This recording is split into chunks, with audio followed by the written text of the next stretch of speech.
Assalamualaikum warahmatullahi wabarakatuh. Selamat pagi, siang, sore, malam bagi penonton video ini. Terima kasih kepada Ibu Berlian Nursyanti Mahardika MPD selaku dosen pengampu mata kuliah e-commerce di kelas RA7 dan rekan-rekan sekalian yang sudah menyempatkan waktu untuk mendengarkan dan menonton video presentasi dari kami. Perkenalkan, saya Helen Veronica dengan NIM 612012300273 selaku moderator pada presentasi kali ini.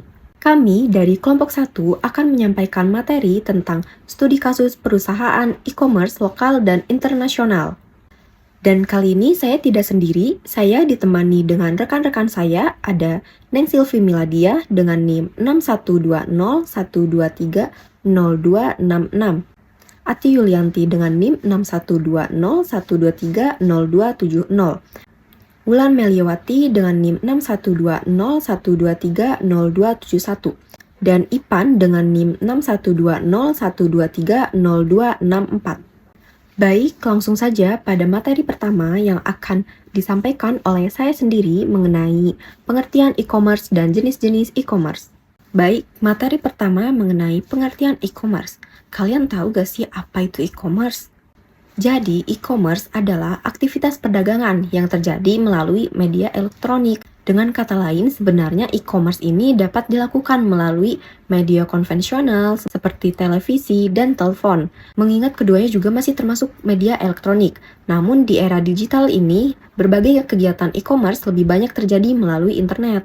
Melalui e-commerce, pelaku bisnis dapat mempromosikan dan menjual produknya secara online. Di sisi lain, konsumen bisa membeli berbagai produk yang dibutuhkan tanpa harus datang langsung ke toko offline, sehingga lebih praktis.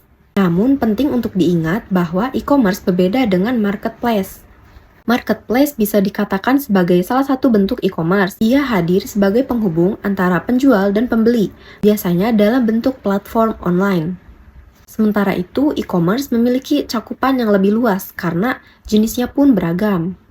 Menurut Loudon, e-commerce adalah proses jual beli yang dilakukan oleh penjual dan pembeli dari satu bisnis ke bisnis lainnya secara elektronik dengan menggunakan komputer sebagai perantaranya. Menurut Kotler dan Armstrong, konsep e-commerce adalah saluran online yang diakses seseorang melalui komputer. Nah, saluran ini biasanya digunakan oleh seorang pengusaha untuk menjalankan kegiatan usahanya. Bagi konsumen sendiri, saluran ini digunakan untuk mencari informasi, untuk menentukan pilihan, dan pada akhirnya menyelesaikan suatu transaksi. Sedangkan menurut Kalakota dan Winston, e-commerce adalah belanja online yang dilakukan dengan menggunakan internet dan transaksi dilakukan melalui transfer digital. Aktivitas perdagangan dalam ekosistem e-commerce ternyata memiliki banyak jenisnya. Tidak hanya yang bersifat umum seperti business to customer atau business to business, tapi juga ada yang dalam bentuk customer to administration, online to offline, dan masih banyak lagi. Berikut 8 jenisnya. Yang pertama, business to business atau B2B. Pada model business to business atau B2B, kedua partisipan sama-sama merupakan pelaku bisnis. Dengan kata lain, konsumen dalam e-commerce model B2B adalah kelompok yang menjalankan suatu usaha, bukan konsumen individu atau end user. Salah satu contoh transaksi B2B adalah ketika suatu bisnis atau perusahaan membutuhkan bahan baku untuk membuat produk. Misalnya, perusahaan A merupakan brand sepatu dan tas kulit. Mereka membutuhkan kulit sintetis dari perusahaan B sebagai bahan baku untuk memproduksi sepatu dan tas tersebut. Karena akan digunakan untuk produksi, biasanya pembelian dalam model B2B pun cenderung dalam jumlah banyak dan berulang. Selain itu, ada juga perusahaan yang menjual jasa atau produk digital kepada perusahaan lain.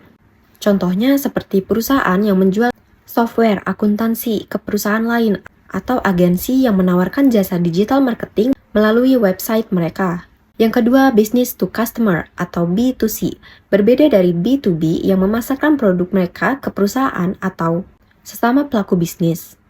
Model business to customer atau B2C adalah bisnis yang langsung menjual produk ke konsumen akhir. Model B2C inilah yang sekarang paling dikenal oleh masyarakat. Yang ketiga, customer to customer atau C2C. Sesuai namanya, customer to customer atau C2C adalah transaksi produk barang maupun jasa yang dilakukan oleh konsumen kepada konsumen. Secara umum, transaksi C2C ini terbagi menjadi dua tipe, yaitu marketplace dan classified. Tipe marketplace merujuk pada konsumen yang membutuhkan platform untuk melakukan transaksi. Pada platform ini, konsumen sebagai penjual bisa mengunggah produk jualan mereka untuk dibeli konsumen lain. Di Indonesia, salah satu contohnya adalah Tokopedia. Yang keempat, customer to business atau C2B. Bukan hanya perusahaan atau pelaku bisnis yang bisa menjual produknya ke konsumen. Model customer to business atau C2B ini pada e-commerce memungkinkan konsumen untuk memasarkan produk mereka ke para pelaku bisnis yang membutuhkan. Salah satu contoh umumnya adalah para pekerja freelance yang menawarkan kemampuan masing-masing kepada perusahaan. Misalnya seperti kemampuan content writing, desain grafis, hingga fotografi. Transaksi ini bisa terjadi secara online melalui platform website seperti freelancer.com atau upwork.com. Yang kelima, business to administration atau B2A. Jika dibandingkan keempat jenis sebelumnya, model satu ini mungkin terdengar kurang familiar di kalangan masyarakat umum. Namun jika kalian yang bekerja di lingkungan pemerintahan, kemungkinan besar sudah tidak asing lagi. Business to administration atau B2A adalah model bisnis yang menjual produk barang atau jasa kepada lembaga pemerintah. Itulah kenapa beberapa orang juga menyebut B2A sebagai model business to government atau B2G. Yang keenam, consumer to administration atau C2A. Bukan hanya perusahaan atau pelaku bisnis, individu juga bisa melakukan transaksi kepada lembaga pemerintah. Jenis transaksi ini disebut pula sebagai consumer to administration atau C2A atau consumer to government atau C2G. Contoh dari model C2A adalah masyarakat yang membayar iuran BPJS atau kewajiban pajak kepada pemerintah. Yang ketujuh ada direct to consumer atau CGP. Jenis transaksi satu ini memungkinkan produsen dan brand konsumen packaged goods atau CPG untuk menjual produk mereka secara langsung ke konsumen akhir. Sebagai informasi, CPG adalah barang-barang yang sering digunakan oleh konsumen sehingga membutuhkan pembelian berulang. Contohnya seperti tisu toilet, sikat gigi, bahan makanan, dan sebagainya. Yang kedelapan, online to offline atau O2O. Dari seluruh jenis transaksi e-commerce, bisa dibilang inilah model yang paling baru. Pada model online to offline atau O2O, pelaku bisnis memadukan saluran online dan offline untuk berjualan. Mereka melakukan pemasaran produk di ranah online untuk menarik konsumen. Tapi transaksi pembelian tetap terjadi di toko offline. Contoh lain transaksi O2O di Indonesia juga bisa ditemukan pada sektor transportasi seperti Gojek. Perusahaan menyediakan layanan secara online melalui aplikasi mobile, kemudian pihak driver akan tetap melakukan pembelian secara offline di toko tujuan menggunakan uang dari konsumen. Baik, untuk materi kedua akan dipaparkan oleh Neng Silvi Miladia mengenai studi kasus perusahaan e-commerce lokal Matahari.com dan internasional Apple.com. Kepadanya waktu dan tempat saya persilahkan. Baik, terima kasih atas kesempatannya moderator. Materi selanjutnya kita akan membahas mengenai studi kasus perusahaan e-commerce lokal yaitu Matahari.com. Nah, Matahari.com adalah platform e-commerce terbesar di Indonesia yang fokus pada produk fashion, sepatu, dan kecantikan dengan kualitas yang baik dan harga yang terjangkau. Mereka memiliki jaringan 142 gerai fisik di 79 kota di seluruh Indonesia yang menjadikan mereka pionir dalam strategi O2O atau online to offline di Indonesia. Terus ada produk dan layanan Matahari.com. Nah, Matahari.com menawarkan berbagai produk fashion seperti pakaian wanita, pria, dan anak-anak, serta aksesoris, sepatu, tas, dan produk kecantikan. Nah, Matahari.com juga menyediakan layanan pengiriman gratis, cicilan 0% untuk kartu kredit, promo diskon besar-besaran, dan kemudahan mengambil pesanan secara online di gerai fisik mereka. Jadi mereka juga memiliki program loyalitas yang menarik untuk pelanggan setia. Nah, selanjutnya ada strategi bisnis Matahari.com. Nah, yang pertama ada cost leadership. Matahari.com menerapkan strategi cost leadership dengan menawarkan pengiriman gratis, cicilan 0% untuk pembayaran kartu kredit, dan promo diskon besar-besaran. Nah, strategi ini sangat efektif dalam menarik pelanggan yang menginginkan produk berkualitas dengan harga yang lebih murah. Nah, selanjutnya ada diferensiasi. Nah, konsep O2O atau online to offline dan offline to online menjadikan pembeda utama Matahari.com. Nah, pelanggan dapat memesan barang secara online dan langsung mengambilnya di gerai fisik Matahari, yang memberikan kemudahan dan kenyamanan bagi pelanggan. Terus ada kreativitas. Nah, Matahari.com tidak hanya fokus pada penjualan, tetapi juga menciptakan pengalaman yang positif bagi karyawan dan pelanggan. Mereka membangun kantor baru yang nyaman dan modern untuk karyawan, serta menawarkan layanan tambahan seperti penjualan tiket film. Lalu ada pengembangan. Nah, Matahari.com terus berkembang dengan bekerja sama dengan gerai Matahari Department Store, sehingga jangkauan mereka semakin luas dan terutama di kota-kota kecil. Terus ada kemitraan. Nah, Matahari.com menjalin kemitraan strategis dengan Matahari Department Store dan UKM atau usaha kecil dan menengah untuk memperluas jangkauan produk dan pemasok. Nah, selanjutnya ada tantangan Matahari.com. Nah, tantangannya yang pertama ada pendatang baru. Nah, Matahari.com ini harus bersaing dengan banyak e-commerce baru yang masuk ke pasar Indonesia seperti JD.ID dan lain sebagainya. Terus ada permintaan pembeli. Nah, kebutuhan pembeli terus berkembang, mereka menginginkan belanja yang mudah, cepat, dan aman. Lalu ada produk pengganti. Nah, toko fisik, mall, dan pasar tradisional tetap menjadi pilihan bagi sebagian pembeli, menjadikannya sebagai kompetitor. Lalu ada pemasok. Menjaga hubungan baik dengan pemasok yang memastikan hubungan produk yang stabil dengan yang sangat penting bagi Matahari.com. Lalu ada persaingan. Nah, persaingan ini seperti ada Lazada, OLX, Bukalapak, dan toko online lainnya menjadi pesaing yang kuat di pasar e-commerce Indonesia. Nah, selanjutnya ada keberhasilan dan inovasi Matahari.com. Nah, salah satunya itu ada pionir O2O di Asia Tenggara. Nah, Matahari.com adalah yang pertama menerapkan konsep O2O di Asia Tenggara. Itu memberikan pengalaman belanja yang lebih praktis dan terintegritas. Lalu ada pertumbuhan cepat. Dalam waktu singkat, Matahari.com itu telah berkembang pesat melayani ratusan ribu pelanggan setiap harinya. Lalu ada kepercayaan konsumen. Matahari.com dikenal sebagai situs web yang diandalkan dibandingkan dengan pesaingnya. Lalu inovasi O2O. Nah, konsep O2O ini terbukti efektif untuk meningkatkan trafik ke toko fisik Matahari. Nah, ada juga strategi pengendalian biaya. Nah, Matahari.com ini berhasil menarik pelanggan dengan strategi harga yang kompetitif. Nah, terakhir ada kemitraan strategis. Nah, kemitraan strategis ini Matahari.com berkolaborasi dengan Matahari Department Store dan UKM untuk memperkuat posisi Matahari.com di pasar. Nah, selanjutnya ada studi kasus e-commerce global atau internasional. Nah, yaitu ada Apple.com. Nah, Apple.com adalah perusahaan teknologi multinasional yang terkenal dengan produk elektronik. Konsumen seperti iPhone, iPad, iMac seperti yang kita tahu ya. Jadi mereka dikenal dengan fokus pada inovasi, desain yang elegan, dan pengalaman pengguna yang seamless. Nah, Apple juga ada produk dan layanannya. Nah, Apple menawarkan berbagai produk elektronik konsumen seperti iPhone, iPad, Mac, Apple Watch, Apple TV, dan AirPods. Mereka juga mengembangkan sistem operasi iOS, iPadOS, dan macOS dengan untuk perangkat mereka. Lalu ada layanannya.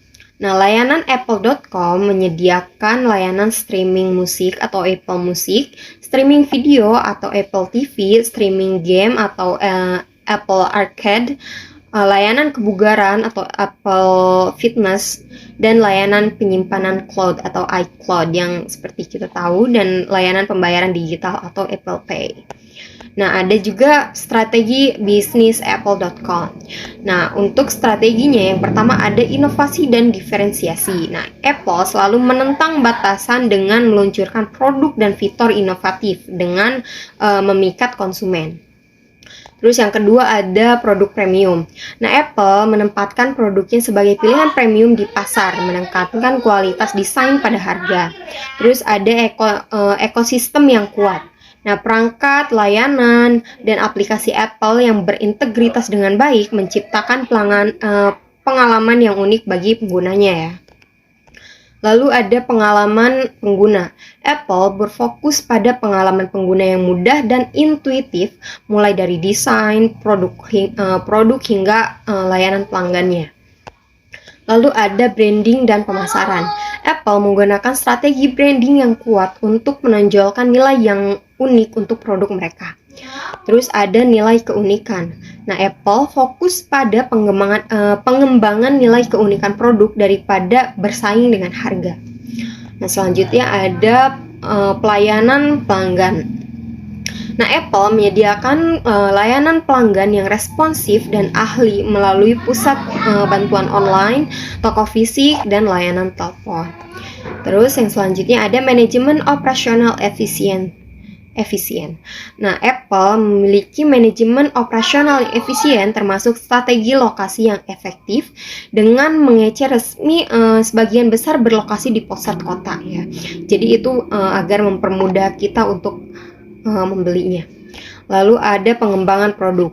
Apple menggunakan pengembangan produk sebagai strategi pertumbuhan intensif menghasilkan produk teknologi yang menarik dan menguntungkan. Terus terakhir ada loyalitas pelanggan.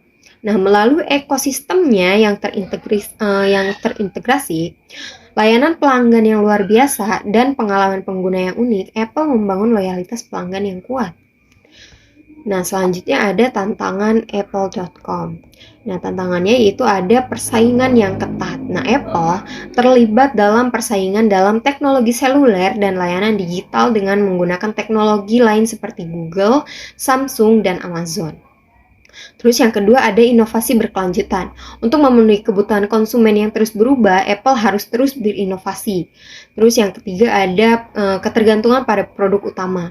Nah, keberhasilan Apple sangat bergantung pada beberapa produk utamanya seperti iPhone, karena oleh karenanya jika penjualan produk ini menurun, perusahaan dapat mengalami kerugian seperti itu. Selanjutnya ada keberhasilan dan inovasi. Nah, Apple telah berkembang menjadi salah satu perusahaan teknologi terbesar dan paling inventif di dunia. Nah, ada banyak hal yang mempengaruhi keberhasilannya seperti produk baru, strategi pemasaran, dan fokus pada pengalaman pengguna. Nah, yang pertama ada inovasi produk. Nah, Apple ini terkenal karena inovasi produknya yang inovatif. Nah, contohnya ada iPod, iPhone, iPad, Apple Watch, dan Apple Vision Pro. Nah, yang kedua ada pendekatan pemasaran. Nah, strategi pemasaran Apple bertujuan untuk menciptakan merek yang kuat dan pengalaman pengguna yang luar biasa. Nah, beberapa elemen pentingnya yaitu ada desain yang menarik. Terus ada pengalaman toko retail, dan ada juga pemasaran berbasis emosi atau nilai dan perasaan daripada spesifikasi teknis sering menjadi fokus iklan Apple. Terus yang ketiga ada fokus pada pengalaman pengguna. Nah, Apple ini dikenal dengan fokusnya pada pengalaman pengguna. Jadi, produk Apple dirancang untuk mudah digunakan dan intuitif dengan antarmuka yang sederhana dan terintegritas dengan baik. Nah, keberhasilan Apple dapat dikaitkan dengan kombinasi dari inovasi produk, strategi pemasaran yang efektif, dan fokus pada pengalaman pengguna. Jadi, perusahaan terus berinovasi dan mendorong batas-batas teknologi yang telah membuatnya menjadi salah satu merek yang paling berharga di dunia. Mungkin cukup itu saja yang dapat saya sampaikan. Kurang dan lebihnya mohon maaf, saya kembalikan kepada moderator. Terima kasih Neng Silvi Meladia atas pemaparan materinya. Materi selanjutnya akan dipaparkan oleh Ati Yulianti mengenai studi kasus perusahaan e-commerce internasional yaitu Sephora.com dan Adidas.d. Kepadanya waktu dan tempat saya persilahkan. Saya akan memaparkan materi perusahaan Sephora. Profil perusahaan Sephora. Sephora adalah situs web yang pertama kali dibuka di Amerika Serikat pada tahun 1999. Selain menyediakan komunitas kecantikan, website ini menjual produk kecantikan. Sephora, sebuah jaringan toko perawatan diri dari kecantikan multinasional yang berbasis di Prancis, menjual sekitar 300 merek kecantikan termasuk kosmetik, perawatan kulit, tubuh, parfum, pewarna kuku. Peralatan kecantikan ini, perawatan rambut, Sephora tidak memiliki merek tersendiri. Perusahaan ini didirikan di Limoges pada tahun 1969 dan sekarang berkantor pusat di Paris.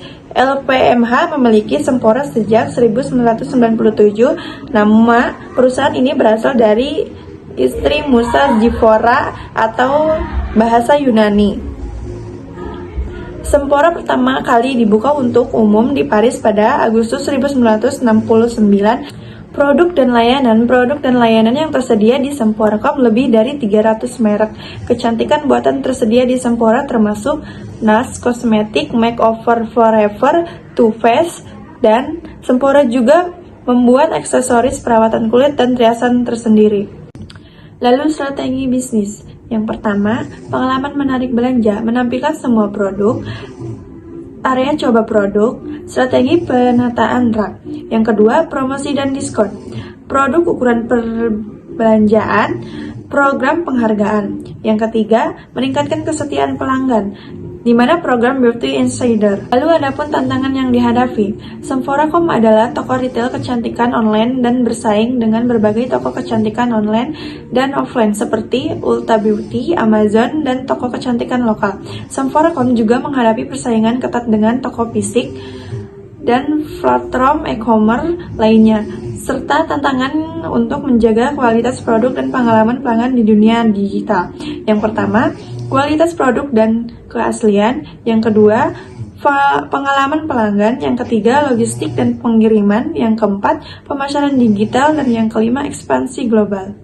Lalu keberhasilan dan inovasi. Sempora telah berhasil membuat pengalaman belanja yang menarik dan interaktif. Mereka memajang hampir semua produknya, menyediakan area untuk mencoba produk, dan menata rak produk secara strategis, memungkinkan pelanggan menjelajahi berbagai pilihan, mencoba produk, dan menemukan produk yang telah tepat sesuai kebutuhan mereka. Program loyalitas Sempora yang sukses adalah Beauty Insider.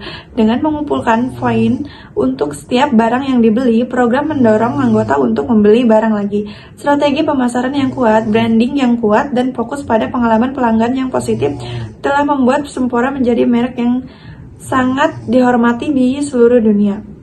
Inovasi, Sempora meluncurkan aplikasi Sempora Virtual Artist yang menggunakan teknologi Augmented Reality AR, memungkinkan pelanggan mencoba produk makeup virtual dan melihat bagaimana produk akan terlihat pada mereka tanpa harus mencobanya secara langsung. Lalu materi selanjutnya, perusahaan Adidas atau Jerman. Profil perusahaan Adidas Jerman. Adidas merupakan situs e-commerce yang dimiliki oleh Adidas AG, perusahaan asal Jerman yang bergerak dalam pakaian dan alas kaki atletik, mention, memproduksi, serta memasarkan produk gaya hidup dan olahraga. Produk dan layanan. Adidas menyediakan beragam produk dan layanan mencakup sepatu, pakaian, serta aksesoris untuk olahraga dan gaya hidup, bersama dengan layanan seperti pengiriman, pengembalian, dan buatan pelanggan. Produk yang pertama sepatu, yang kedua pakaian, yang ketiga aksesoris, yang keempat produk untuk aktivitas olahraga, yang kelima produk originalis.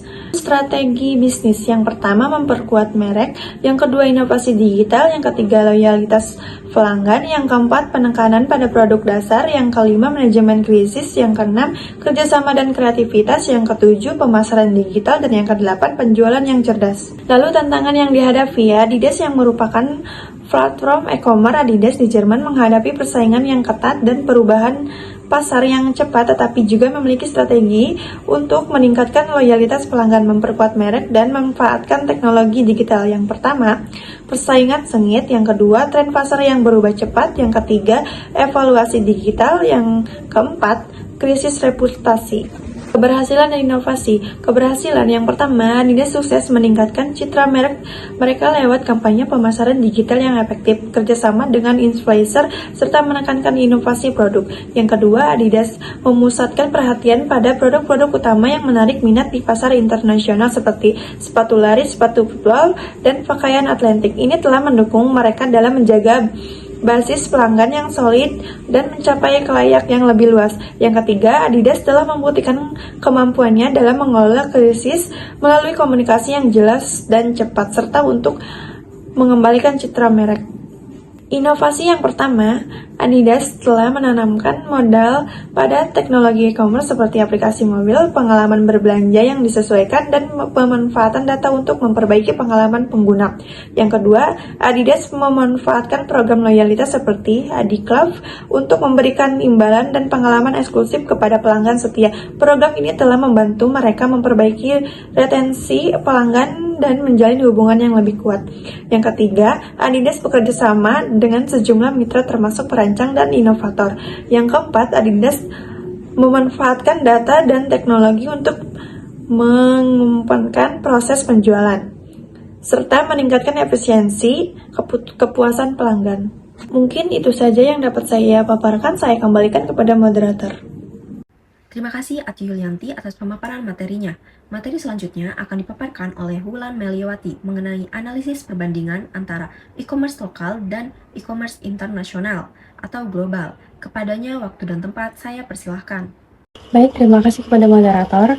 Analisa perbandingan e-commerce lokal dan e-commerce internasional. Perbandingan antara platform e-commerce lokal seperti Matahari dan platform e-commerce internasional seperti Apple, Sephora, dan Adidas menunjukkan perbedaan signifikan dan strategi bisnis mereka yang dipengaruhi oleh karakteristik pasar, fokus produk, dan budaya perusahaan.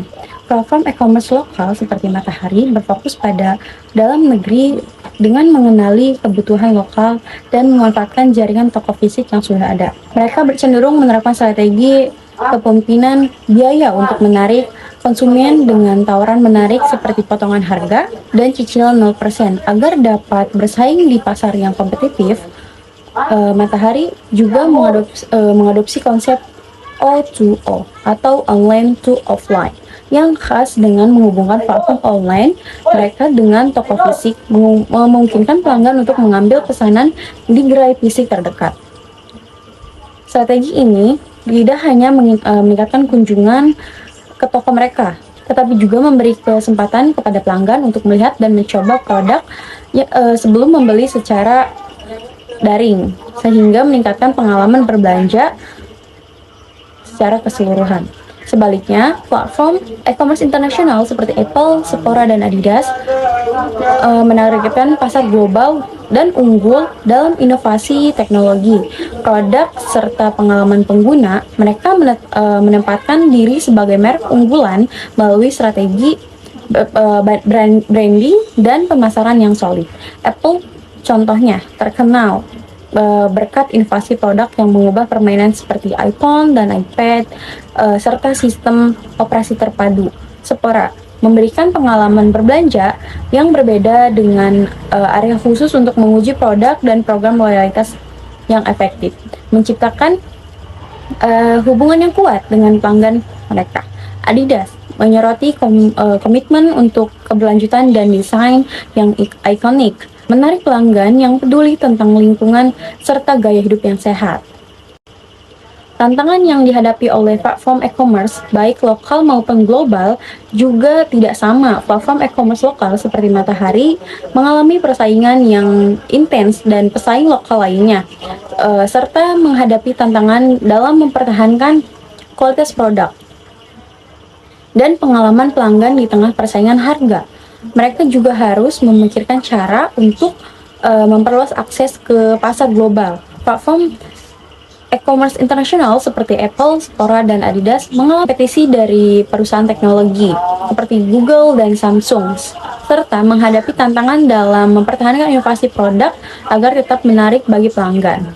Di samping itu, mereka juga perlu memperkirakan perubahan peraturan dan dinamika pasar yang cepat, serta menyesuaikan strategi mereka dengan berbagai kebutuhan pelanggan di negara-negara yang berbeda. Walaupun tantangannya tidak sama, kedua jenis platform telah membuktikan keberhasilannya. Matahari telah sukses mengembangkan jaringan toko fisik yang luas dan menjadi salah satu platform e-commerce terbesar di Indonesia dengan kepercayaan konsumen yang sangat tinggi. Apple telah menjadi salah satu perusahaan teknologi yang paling berhasil di dunia berkat inovasi produk luar biasa dan strategi pemasaran yang efisien. Lalu ada Sephora telah sukses menciptakan tingkat kesadaran merek yang sangat tinggi di seluruh dunia melalui strategi pemasaran yang efisien, branding yang kuat, penekanan pada pengalaman pelanggan yang baik. Adidas telah sukses membangun dirinya sebagai salah satu brand olahraga paling dikenal di dunia melalui inovasi produk yang berkelanjutan dan dedikasi yang berkelanjutan. Inovasi pun berperan penting dalam kompetisi e-commerce. Matahari menghadirkan konsep O2O atau online to offline dan offline to online yang inovatif yang terhubung dengan toko fisik mereka. Apple telah meluncurkan berbagai produk inovatif seperti iPhone, iPad, Apple Watch, dan Apple Vision Pro. Sephora telah meluncurkan aplikasi Sephora Virtual Artist yang memungkinkan pengguna mencoba untuk make up secara virtual. Adidas telah memanfaatkan teknologi pencetakan 3 dimensi untuk membuat sol sepatu yang cocok dengan bentuk kaki penggunanya, yang tidak hanya meningkatkan kenyamanan tetapi juga mengurangi limbah. Kontras yang jelas antara e-commerce lokal dan internasional mencerminkan tantangan serta peluang yang dihadapi oleh kedua tipe e-commerce tersebut.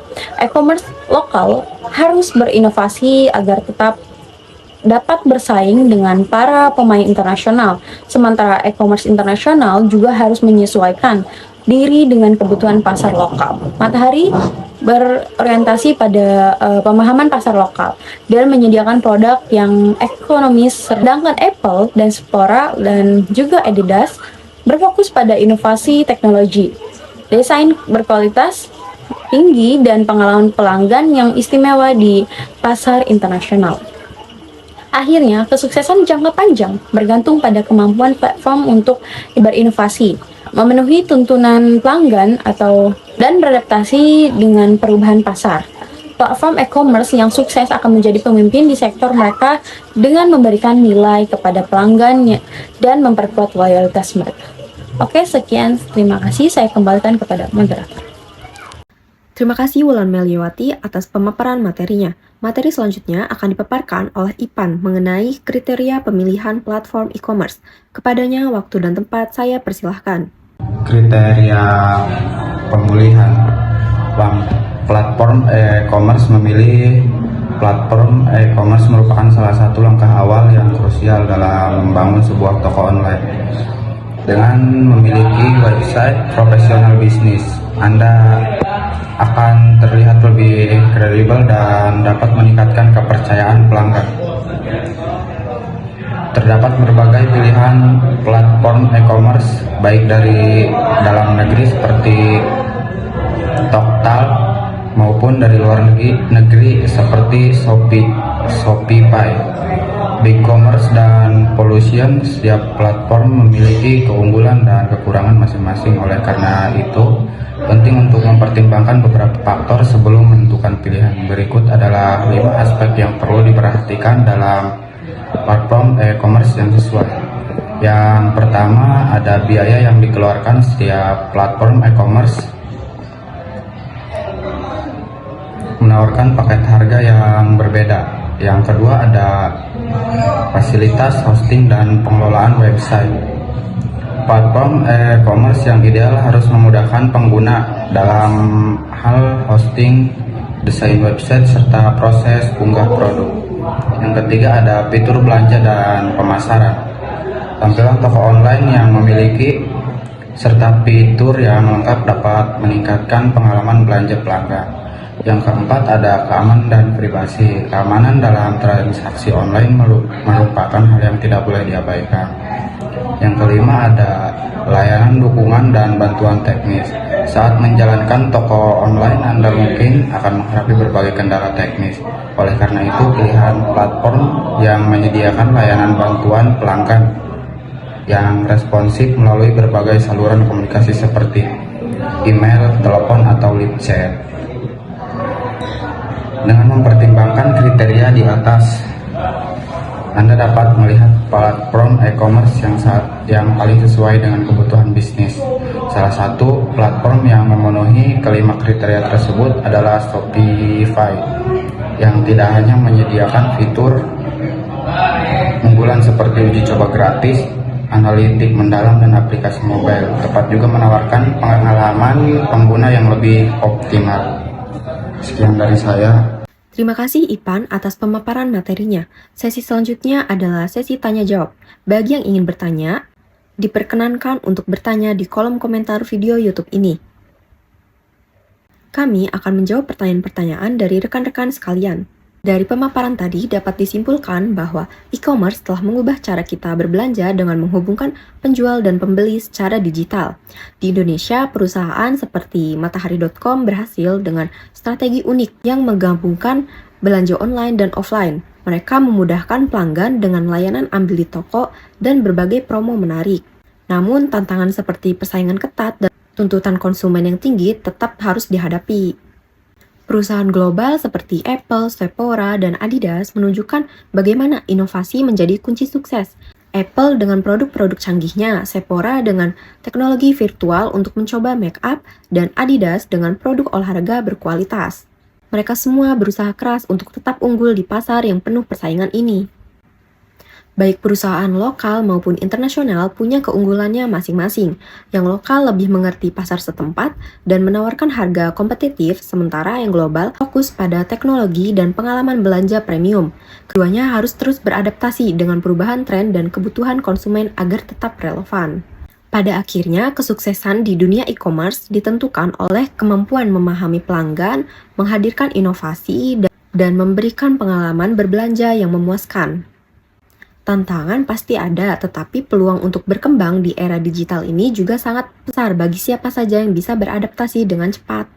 Mungkin itu saja pemaparan materi dari kelompok 1. Saya ucapkan terima kasih kepada Ibu Berlian Nursyanti Mahardika MPD dan teman-teman yang sudah berkenan menyimak presentasi hingga akhir.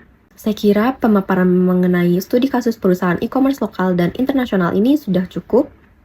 Ayu Ting Ting is eating. Thank you for everything. Wassalamualaikum warahmatullahi wabarakatuh.